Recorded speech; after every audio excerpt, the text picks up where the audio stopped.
I grew up in an old house on the edge of town, the kind of place with crooked floors, drafty hallways, and an attic door that always seemed to breathe cold air beneath it. My mother used to tell me, "Never go in the attic, Liam. It's dangerous up there." She said it with such intensity that I never questioned her, not until I turned 16. It was a week after my birthday. My mom had left for a late shift at the hospital, and the storm outside had knocked out the Wi-Fi. I got bored. And boredom plus teenage curiosity is a dangerous combination. So I did what I was never supposed to do. I went into the attic. The door creaked open like it hadn't been touched in decades. Dust swirled in the air, lit up by the flickering hallway bulb behind me. I took a step inside, expecting old photo albums, Christmas decorations, maybe a box of childhood toys. What I didn't expect was a locked metal cabinet bolted into the floor. It looked completely out of place. Newer, stainless steel, cold, rigid industrial. I tried the handle. Locked. But the storm must have rattled the house more than usual, because when I tugged again, the lock snapped inside. There weren't tools or keepsakes or anything normal. There was a single black leather-bound book. No title.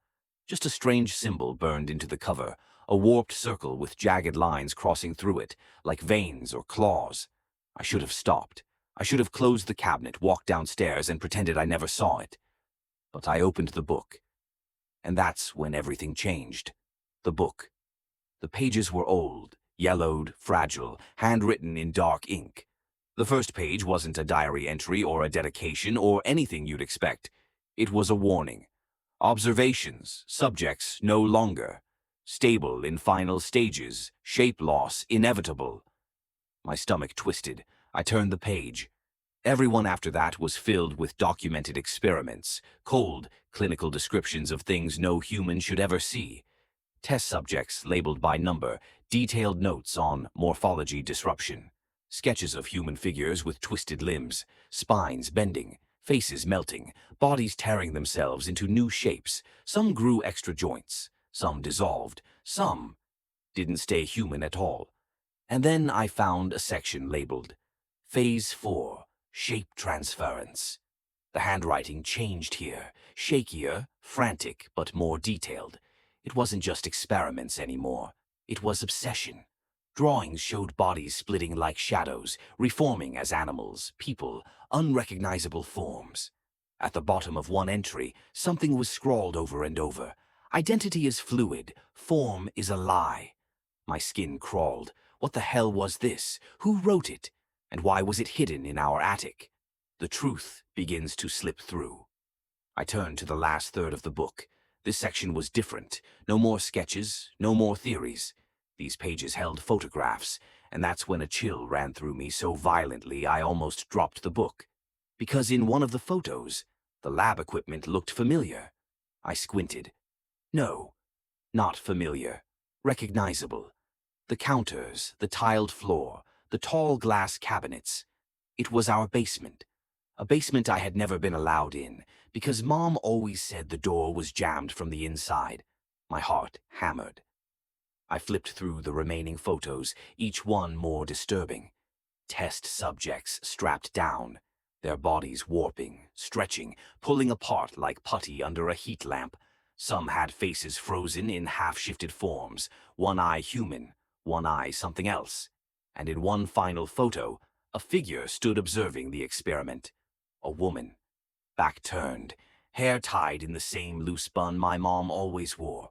Her lab coat had a name stitched on it, Dr. Evelyn Hart. My mother's name. My breath caught in my throat. It wasn't possible. It couldn't be. But the evidence was right in front of me. The basement door. I heard thunder outside. The house groaned. Something inside me told me to put the book away and pretend none of it was real. But I couldn't. I carried the book downstairs, each step heavier than the last. When I reached the end of the hallway, I hesitated in front of the basement door. My mom always kept it locked, but tonight, it was slightly cracked open as if waiting, as if it knew I'd come. I pushed it open. The smell hit me first. Chemical, metallic, sterile. The light flicked on automatically, revealing a lab that looked like it belonged in a research facility, not a family home. The counters, the cabinets, the same ones from the photographs. My heart thundered as I stepped inside. There were cages, restraint tables, monitors, vials of something black and swirling. And then I saw a large metal tank against the wall. It hissed quietly. There was a window in the front, fogged from the inside, but I could see movement behind the glass. A flicker, a shift, a silhouette bending unnaturally. Something changing shape. I stumbled backward, nearly dropping the book. That's when the basement door slammed shut behind me. Mother. Her voice drifted down the stairs before I saw her. Soft, calm, almost disappointed. Liam, what are you doing down here? I turned slowly. My mother stood at the bottom of the stairs, her hair soaked from the storm outside. Her hospital scrubs clung to her frame. But her face... There was something wrong with her face. Her smile was too tight, her eyes too wide, her neck too long. She stepped forward. You went into the attic. It wasn't a question. Her tone was flat, hollow. Mom, what is this? I stammered, holding up the book. What were you doing? What's in that tank? She looked at the book like she was staring at a corpse. That, she whispered, was never meant for you. I backed away. Did you experiment on people? Her expression twitched like she was trying to rearrange her features into something human. Oh, sweetheart, she said softly. They weren't people anymore. The lights flickered. The metal tank behind me shuddered violently. Mom's voice dropped, lower, layered, almost vibrating. Shape is temporary, blood is temporary. But essence, she stepped closer, essence can evolve. My heart pounded so hard it hurt. And you, she said with a trembling smile, were supposed to be the first successful one. My stomach turned to ice. What? She took another step, her shadow bending wrong along the floor. I thought I could raise you as my son, she whispered. Guide your form, control the instability. But now, her jaw unhinged slightly, too far. You've awakened. You read the book. You remember what you are. The tank behind me cracked. A long, wet limb slapped against the inside of the glass. Mom's smile split wider. Welcome home, my little experiment. The tank exploded. The lights went out, and something crawled out behind me, something shaped like me,